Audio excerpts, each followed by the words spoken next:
The sixth most common question asked by the non-Muslim regarding Islam is, if a man can marry more than one woman, then why can't women in Islam marry more than one man? If polygyny is allowed in Islam, why is polyandry not allowed? And the reply to this question can be given in brief, that Allah has given the woman who you can marry in Surah Nisa chapter 4, verse number 20 to 24, the woman you can marry and who you cannot marry is given. Surah Nisa chapter 4, verse number 24 says, you cannot marry the woman who's already married. So Quran is clear cut in Surah Nisa chapter 4, verse number 24, that a woman cannot have more than one husband simultaneously. So you cannot marry a woman who's already married. Now what are the reasons? Number one, that if a man has more than one wife, and if the child is born, you can easily identify who is the father and who is the mother. Very easy. But if a woman has more than one husband, you can identify who is the mother, but you will not come to know who is the father. So if you go to school to give admission, you may have to give two fathers' name or three fathers' name. Now, we come to know that today science tells us that if you cannot identify the parent, especially the father, the child has a very traumatic childhood. If you know who the mother is, if you don't know who the father is, and especially the children of prostitutes, you know the children have a traumatic childhood. Very dangerous. So Islam does not believe in this.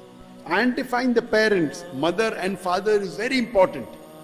So therefore in Islam, if you do polygyny, you can identify both the parents, but if you do polyandry, you can only identify the mother, not the father. I'm aware today, recently, a few years before or a decade earlier, there is genetic testing. With the help of genetic testing, you can come to know who is the mother and who is the father.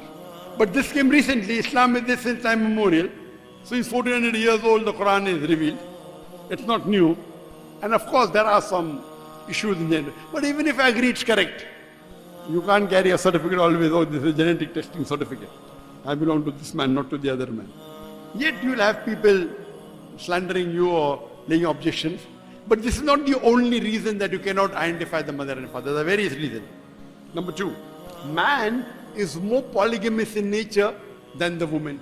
That means a man requires more sexual partners as compared to a woman. This is scientifically, biologically and medically. Number three, biologically and physically, the makeup of man differs than that of a woman. For a man, it is possible for him to do the role of multiple husbands if he is involved in polygyny.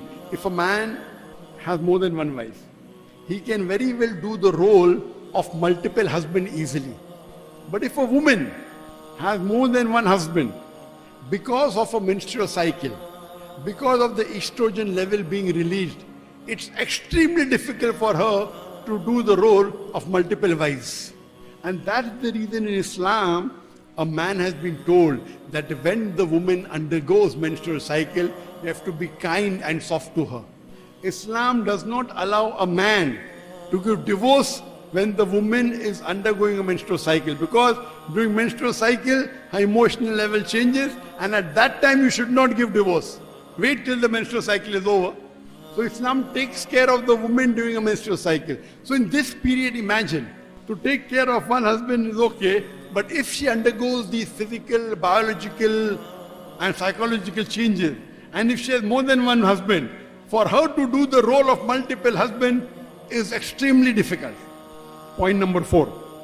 Today science tells us that if a woman has multiple sexual partners, or she is involved in polyandrous marriages, she has multiple husbands, and all of them are truthful, there is no extramarital sex. But if one woman has 3-4 husbands, there is chances of venereal or sexual diseases emerging in the woman, which can be transmitted back to the husbands.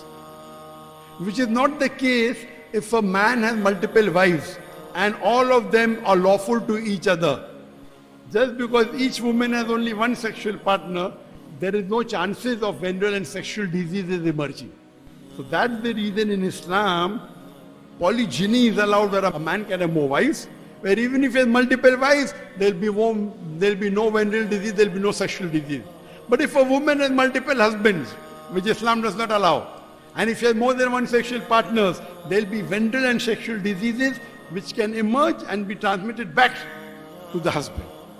So these are few reasons that we can think logically why Islam and Allah subhanahu wa ta'ala has not permitted polyandry. Allah knows there will be multiple more reasons why polyandry is not allowed and polygyny is permitted.